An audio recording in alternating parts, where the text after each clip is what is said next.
And going over to the political part podcast, you have Trump appointing Elon Musk and Vivek roles to head DOGE, the Department of Government Efficiencies, which is beautiful. And Elon talks about how he's, how many ridiculous, almost unfathomable quantity of federal agencies we have, and how he needs to trim that fat. And I hope he does it even more than when he took over Twitter, when, what was it, they had about, 7,000 employees or something like that?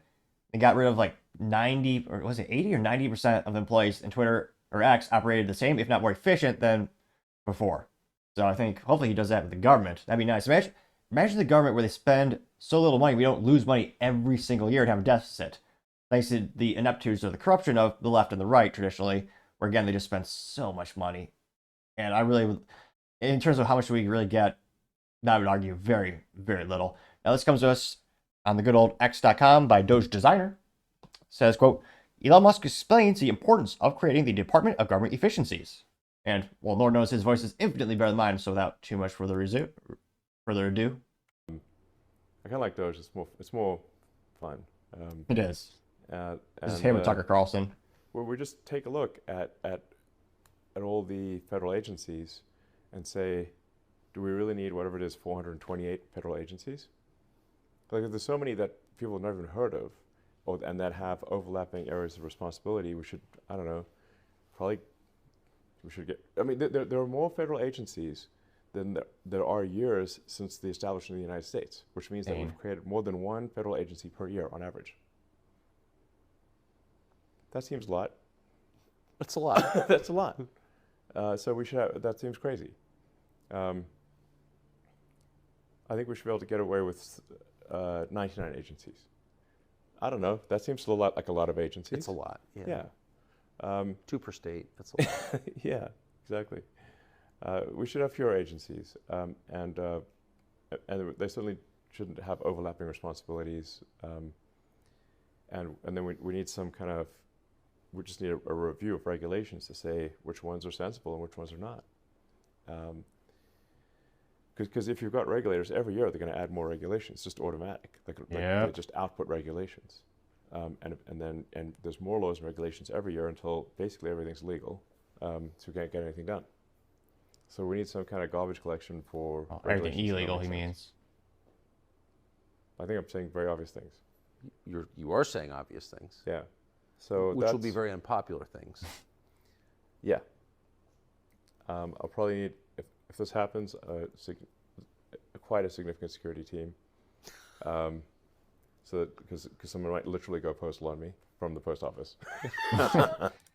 How the U.S. Post Office still exists is beyond me. It's like the staple of government ineptitudes. I've never heard a single good instance of, I went to the post office and they were efficient and hardworking.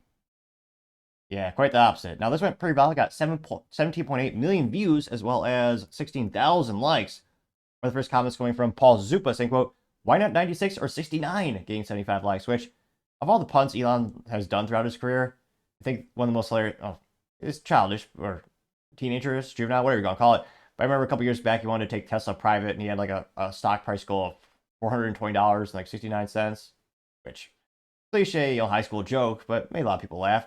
And I'm actually surprised Elon didn't specifically say 69 or some type of jovial, very specific number. Again, maybe he'll announce that in a couple days, who knows. But yeah, 99, it's still, it is insane to think, 428. And it was always, kind of telling and also kind of hilarious when there's a government shutdown, all the people in DC freak out, like, oh, the world's going to end. And literally nothing really changes. I also work in the private sector, but still, you never hear anyone go, oh no, it's really hard times because the government shut down. That maybe the government employees. Now, you also have Simon Bloch saying, quote, a very big decision. There's a picture, AI generated picture of Elon Musk sitting at the White House desk and it says DOGE as a name placard. Got 1.4 thousand likes. Guardian Louvre Patriot says needs to take a lesson from Milei. This is a famous video of him just getting rid of all the bureaucratic BS that Argentina used to have. Afuera, Ministerio de Cultura. Afuera, Ministerio de Ambiente y Desarrollo Sostenible. Afuera. Yeah, Ministry of Sustainability. Ministry of Women. Ministry of Gender Studies and Diversity. Mujeres y Género y Diversidad. Afuera. Ministerio de Obras Públicas. Afuera. There you go. aunque te resistas. Ministerio de Ciencia y Tecnología e Innovación. ¡Afuera! Ministerio de Trabajo, Empleo y Seguridad Social. ¡Afuera! Ministerio de Educación. Adoctrinamiento. ¡Afuera! Get it all out. Okay, Ministry of Transportation. Another staple in episodes. Have you ever used public transportation? Dear God. Again, that got 145 likes. Going down more and more. Crazy Moment said, how would you summarize Elon Musk in one word? It's just picture him in a suit getting 220 likes. Ragnar Denmish Cold said, quote, represents a nearly 80% cut in the size of federal government. Goodbye federal income tax. Yes, getting 497 likes. That'd be really nice. Imagine I always debate, or I always promulgate actually, if people were really good at math, there'd be a revolution tomorrow. Or people would be at least a little bit more disdainful to the government.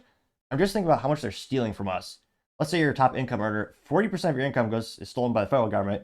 In California, in some states, it's as high as 13% of your income goes to the state. Then you have to pay a sales tax. That's between 6 and 10% sometimes. Then you have to pay a property tax. You have to pay an electric tax, a water tax. You have you also have Social Security, all those that Ponzi scheme, your payroll taxes. You also have to worry about inheritance tax, estate tax, capital gains tax. It never ends. Of every dollar we earn, how much do we really get to keep? It is criminal how much they take from us, and how much do we really get at the end of the day? I mean, I see a lot of other countries who are doing really well with all the money we give them, all the support we give them, and yet, I mean, on your average, let me know in the comments, in your average day-to-day life, how much does the federal government help you out? I can't think be negligible to nil unless you're a government contractor or subcontractor. Now, going back to the comments, you also have Sherlock McGriver saying, quote, America isn't just going to be great again. America is going to be the greatest it's ever been. I like that. Whoa, went up like a stock price or NVIDIA stock price right before our eyes. Now it's 599 likes. Pretty good. Divided Hero. Dividend Hero. Again, click that subscribe button. I have that theory when I first started the show. Barely anyone tuned in and subscribed, well, maybe family members. And I spoke terribly, even faster than I do now. Stumbled over my words. Shoot, even worse than Joe Biden trying to climb upstairs. And yet, as I gain more subscribers, I slowly but surely increase my speaking acumen. Yes, the bar is still quite low, but I think it's been a modicum of improvement. That fuels my theory. The more people that click that button, the better I'll be able to speak. And someday, tall order maybe said, go through an entire episode speaking perfectly, articulately, and fluently. Pie in the sky dreams, some might say, but you have to aim high. And even if what is the age-old saying? Even if you miss the moon, you'll land among the stars. Something cliche and inspirational, I suppose. But in all seriousness, if you can click that button, subscribe, I would greatly appreciate it. Now, again, attempting to speak my first language, English. It's actually Dividend Hero saying, quote, we are so back. And it's an AI-generated picture of Elon in a suit, as all men should always wear, wearing sunglasses. There's a poster behind him saying, Department of Government Efficiency. Got 833 likes. Kimpachi says, I got 428 problems, but DOGE ain't one. Getting 263 likes. Let's see. I don't see a lot of contrarian statements thus far. But yeah, if they just cut that crap in half, or just trimmed half that fat, imagine how much better our lives would be. Not just cutting the cost, but there's so much regulations, it is criminal. I mean, I work with a lot of small business owners, and it is just, it's ridiculous how much time, money, and energy resources they have to expedite or expend on just dealing with compliances and regulations, some of which actually put people out of business. It's ridiculous. So thankfully, I think of all the people Trump could have appointed to this, I think Elon and Vivek are some of the best. They're both successful entrepreneurs. They've cut costs from their businesses. And especially with Vivek saying we need to change the whole public sector incentive mechanism when it comes to public funding. A lot of them, it's a methodology where if you don't use your budget, you lose it. So they're literally incentivized to be inefficient and use all their money every single year, not cut cost or curtail cost. The fact that's the default way of mode of operating is ridiculous. But yeah, of all the gentlemen we could have appointed to the Department of Government Efficiencies or DOGE, I cannot think of anyone more qualified position than Elon and Vivek. And let me know in the comments down, what do you think, what kind of hurdles might they come up against, what kind of pushback, how easy or how prohibitive might it be to actually shut down some of these ridiculous, just so many agencies?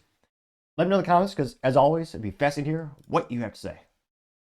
Thank you everyone for taking the time to tune in. Again, trying to get to 4,000 subscribers by the end of the month, so if you can click that button, I would greatly appreciate it.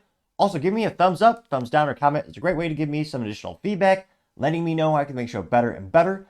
Lastly, don't forget to take the time to tell your family, tell your friends, tell your coworkers, Heck, tell your enemies, tell anyone and everyone. Just stay safe, fight the good fight.